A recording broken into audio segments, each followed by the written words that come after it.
So we're talking about peace today. Have you picked up on that? So in the mythology of the Christmas story, think about this, because I love the drama, that Joseph and Mary traveled far. She's pregnant and riding on the back of a donkey. And finally, they get to the place where they're going, and they say, sorry, there's no room for you here. So they end up in, actually, it says no room at the inn, but it translates better, no room in the upper room, which meant, usually they kept the animals on the bottom floor so that the heat from the animals would rise up and help people be cool on the upper floor. So no room in the upper room. They had to be down there with the animals. That's the only place there was for them. And then she gave birth in the hay and had nothing but a manger to put her new baby in. Are these the conditions for peace? Do we ever think about that?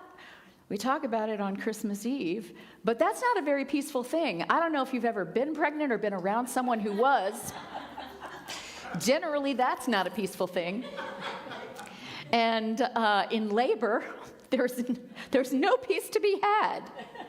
And there's Joseph, probably not a midwife, probably didn't know what was going on, There's a lot there to not be peaceful about. And yet, that scene in the stable in the lower room is always depicted as calm and bright. All is calm, all is bright.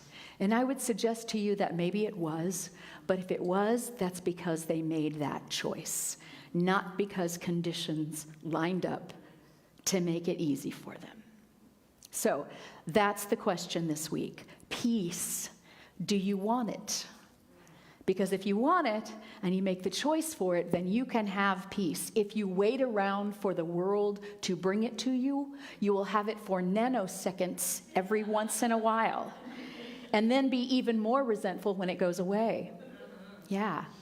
So peace is not a moment of outer quiet. It's not walking into a still room or sitting by a still lake, although you might get some peace there. It is something that is a deep stillness that is always already within you. It is a gift of spirit. It's the gift of the Christ. The Christ Spirit alive in you can bring you peace. The peace is already there. You can bring yourself to that peace in any moment that you choose. I like to think of it as, and we, in our meditation class this week, we experimented with meditating on an ocean and how you can see the choppy waves and boats are tossed around and maybe people are cast away and horrible, turbulent things happen on the surface. But if you go deep enough, the rest of the ocean doesn't have any idea about what the waves are doing because it's doing what it does, which is being deep and still. And there is that within you, that regardless of the turbulence of the world, there is that within you that holds that deep stillness. So you can have peace anyway. You can have peace regardless of, right? Of whatever the circumstances are, because it doesn't come to you, it's in you. But what we do have to do is allow it. We have to bring it out, bring it forth, bring ourselves to it. And so when we talk about, I love that, that's just that was echoing in my brain all week, and I thought, well, that's the reading. Go placidly amid the noise and the haste. Go placidly amidst the noise and the haste. So placid, calm, quiet, still. Now, if you've ever lived in the Allen household, you know that quiet rarely happens. Especially if there's any family there at all. And yet, peace is available. Peace is available. It doesn't have to be outer quiet. It can be inner quiet. And the opposites of peace are probably what we need to be aware of, because those are the things that are triggering us. Obviously, war is an opposite of peace. Stress, anxiety. Don't know if you ever feel any of that. Drama. And drama is all about the story that we build around what's happening. It's not about what's happening. It's about the story we're telling around what is happening. He did that on purpose, and I know exactly why. He's trying to get me back for when they did this. And we can be in a story in a split second, and it could be a novel. And we can be in it in a split second and reacting emotionally to it in that moment. Another opposite of peace is righteousness. If it is very important to you, or important at all, to prove to others that you are right, there's very little peace to be found. Only when people are in total agreement with you. And let me tell you, nobody's ever in total agreement with you. They may be nodding their heads, but they're not in total agreement with you. You have to know that you're right from within, like we talked about last week with faith, that we act from our nature. We act from the truth of who we are. And then we have faith that outer conditions will be exactly what they're supposed to be if we are acting from the truth, if we are acting from this center of faith, if we are acting from this center of peace. So my question is, who or what are you at war with? I've got a whole list in my head of things that I can easily become at war with. What am I creating drama about? In which places do I need to be right and to prove it? Bob and I were putting up Christmas lights a couple days ago, and he kept telling me to do things that I was already going to do. Put those over there. I was on my way over there with them. Not much peace going on there. Because I need to be right. I don't want to admit that about myself, but it's too true for me to not admit it, if you know me at all. And that's something I have to really work on. Justification is another one. Well, the reason I did that is because I had to, because they, blaming. Any time of blame, anytime you're trying to find someone to blame, you're not taking responsibility for your own inner conditions. They may or they may not have done that. And yet we always have the choice of how we react to it. So, what are we justifying, blaming? Where are we comparing? Ooh, there's another thing that can prevent your peace. Because either we're comparing and finding ourselves right, which is our righteousness there, or we're comparing and finding ourselves lacking. No, you are you, they are they, I am me. Everybody gets to be who they are, where they are. That's one of the fundamental foundations of this church, is to love everybody exactly where they are. You don't have to be anywhere else. You don't have to be any better, any more knowledgeable. You don't have to do it better. You don't have to be right. If you're here, we're going to love you exactly where you are. And here's the caveat. From exactly where we are. Right? Because that's the best we can do, is to love each other from where we are. So the other thing is perseveration, obsessive thinking. Right? Oh, you ever have a thought and then have that thought again and again and again and again and again and again and again? That's kind of the way it happens. Either you get more and more angry, or again and again and again and again and again and again. All of that. That's what we do, and it steals our peace. So here's the thing. We're going to get our peace. We're going to steal our own peace. We're human. As long as we are still in these bodies, I don't think we're supposed to transcend them. I think we're supposed to integrate spirit with body. There will be a time when we don't have a body anymore and we will have transcended. But at this point, I think the best we can do in a worthy goal is to integrate what our spirit knows into this human life. And so, what steals your peace? Usually, always, probably, stuff happens and you react to it. Exactly. Thank you, Libby. Libby's the one that's stealing everybody's peace, by the way. She copped to it. Yeah.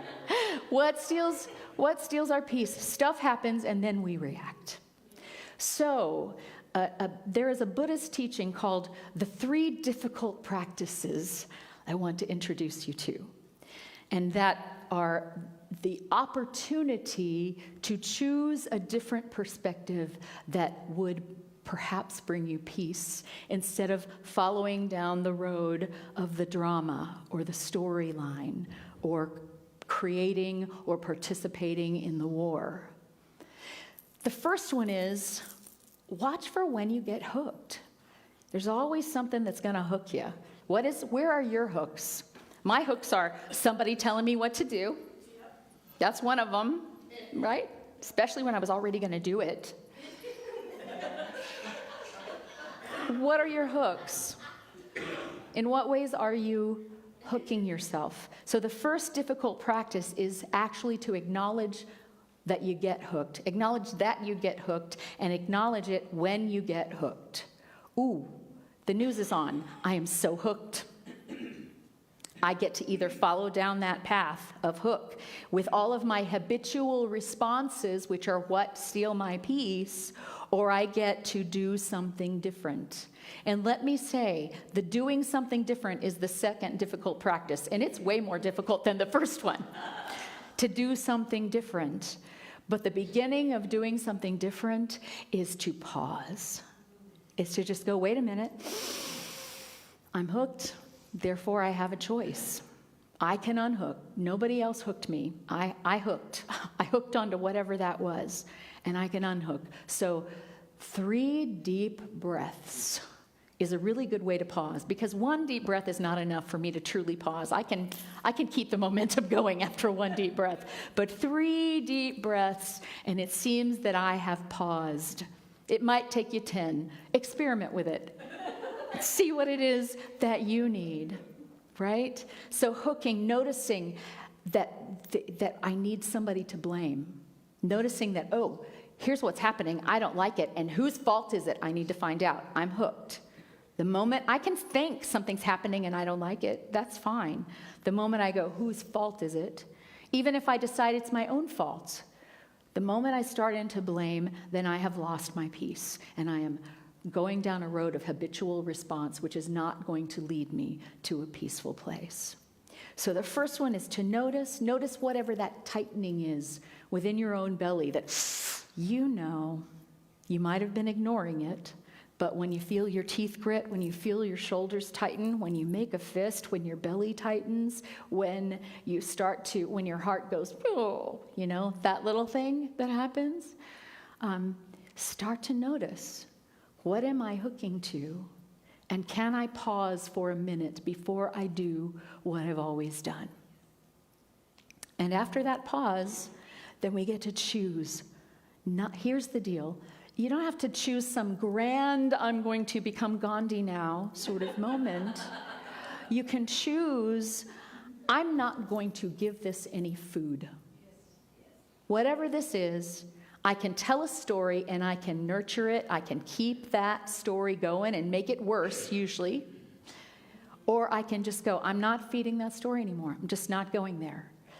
That's a very effective, a technique that I actually use when I remember to, and I've done it for more than 10 years, actually close to 20 years, and it helps me, that somebody gave to me, is just to picture a stop sign right here. Like, big red sign in front of my face. I'm about to go down this road. There is nothing on this road that is going to feed me or nurture me. There is nothing on this road that is going to make my life peaceful or better or make me more capable of loving or bring me any joy at all. It might bring me some glee or schadenfreude, but it's not going to bring me joy. And so just stop. Take those breaths and go, maybe I can't think of a better story. Sometimes a better story is the thing that you need. Just come up with a better story. Sometimes the better story can be as easy as, that person's having as hard a day as I am. You never know anybody else's story. And usually when you're making up a story about something, you're making it up on your assumptions and it has nothing to do with their actual story. And you can't do anything about their story. So if you assume some level of good intention in the world, then that can help you create a different story. Life is tough everywhere. So why am I going to react to them like that when I know the turbulence that's going on within myself? So I get to just not feed that. One way to not feed it is to make up a new story. As we get more skillful with not feeding it, we might not even need the new story. We might just be able to sit in peace for a moment. So that's the first two difficult practices. And you can practice this in meditation. You know, when you're sitting down and you're being still and quiet, and then your mind gets hooked on something and you start down that road, that's a perfect time to just practice, because the third difficult practice is to do it in life. And if you have some practice doing it when no one's bugging you but you, you might be able to get a little more skillful at it, which will help you to do it in the moment as things are happening in life. And so in meditation, pause, acknowledge that there's a hook. Take 3 conscious breaths. And then here's the other thing. This is what humans want to do when we get hooked, and it also steals our peace. We want to go, there I go again. I've messed up. I'm not doing this right. I'm a terrible unity student. I'm a terrible Buddhist, whatever it is that you consider yourself, right? I'm a terrible mom. I'm a terrible person. I'm a terrible meditator, whatever. We want to go down that road, and that is not the road we want to nurture either. The road we want to nurture is, well, here I am, human doing a human thing. Luckily, I have this eternal spirit that lives within me that I can contact at any moment.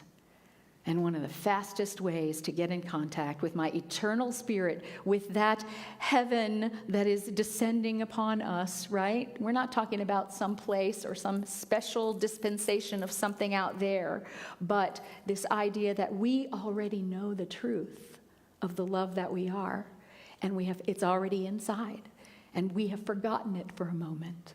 So I think that's what we're here for. That's why we're in these bodies, so we can forget, so that we can learn how to remember. And that makes the knowing all that much more precious because of the contrast. So, no self-blame. Question the storyline. After you've taken your pause and taken 3 breaths, is this even true? I'm telling you it's not. You're making it up. So if you want to make up a different story, make up a different story if that's what you need. Or as you get more practiced in meditation, you can begin to let go of the story. Just taking the breath is enough to bring you back to your peace and your stillness. Resting in the spaciousness and the possibility. That's how you don't make up another story. You go, I have no idea of knowing what the story is. So I can just rest in possibility. I can rest in this spaciousness that is here for me at all times when I choose to take advantage of it. Underneath knowing the truth of who we are, having faith, as we talked about last week, that when we live from who we are, the truth is, all shall be well, and all shall be well, and all manner of thing shall be well. Let's practice that in meditation for a moment. Would you like to?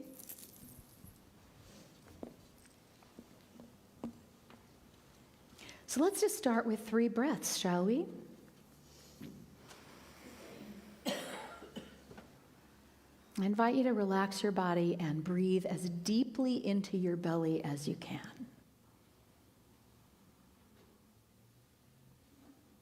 Sometimes it helps to loosen up for those belly breaths by visualizing pulling air up through the floor, through the soles of our feet, filling our cup from the bottom up.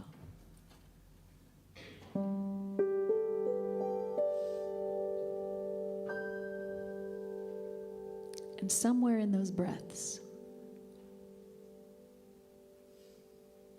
the peace is already there. Even if you only have it for a second, you recognize it.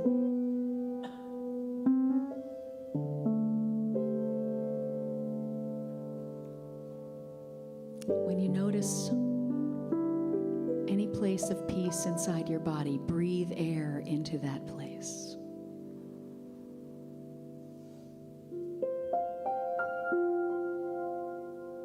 There it is.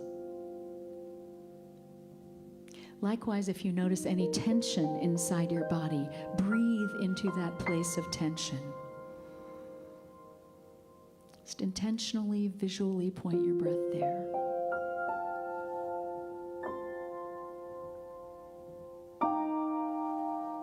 And let it relax.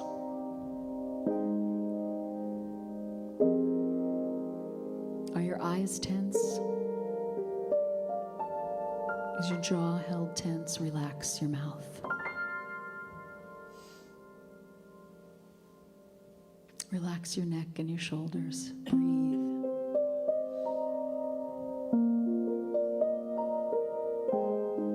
If your hands are curled tight, breathe into them and allow them to relax.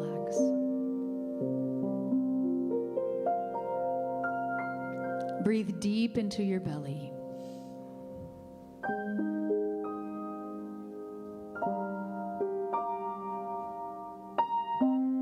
Allow any tension in your legs and feet to dissolve.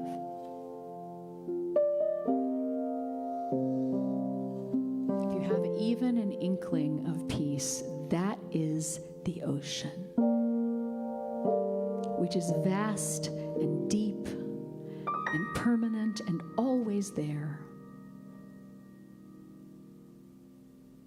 Everything else is just the waves on top.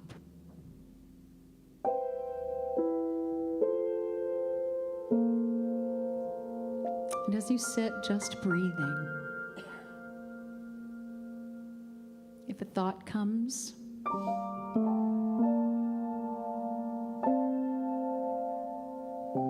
let it go. If the thought persists, then you have been hooked. And that's okay, because that's what we do. We're human, we get hooked. And now we have a choice. Do we stay on the hook? Or do we create a different pathway? Literally create a new neural pathway by not doing the habitual thing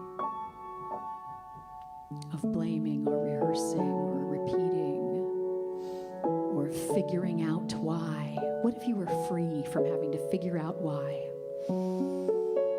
I'm telling you, you are. You're free from that.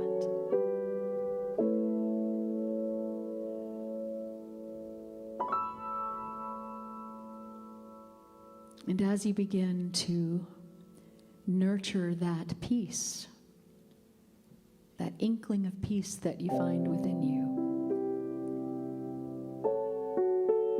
rather than nurturing or dramatizing that thing that hooked you, whatever it is,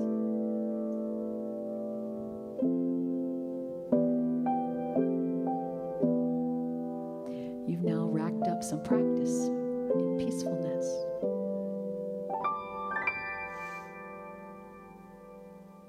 Rest in it.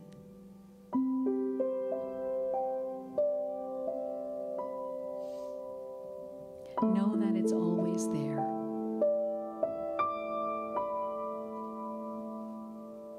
And if you didn't get to a place of perfect peace, even for an inkling, even for an instant, that's okay too.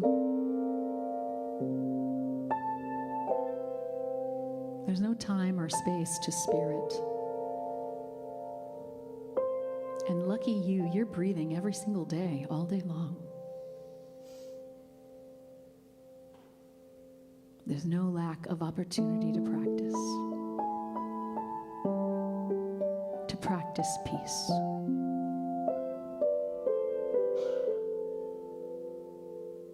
Peace is a skill.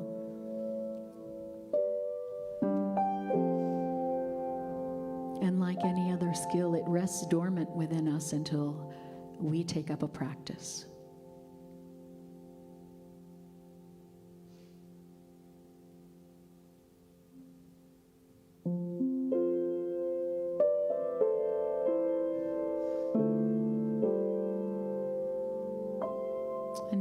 as we leave this in this meditation, we have a constant invitation to begin to notice what hooks us.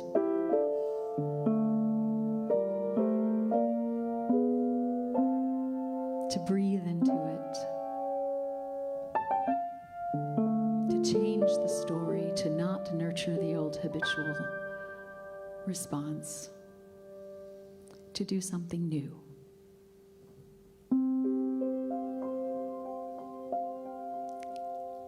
And that, my friends, is glory to the newborn King. Annoying old English words. But the King is that which is within you that reigns over all else. In the moment you allow that moment of peace,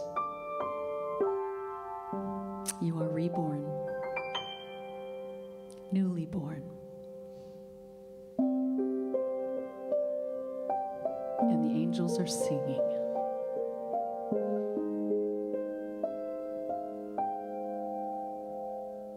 And so it is.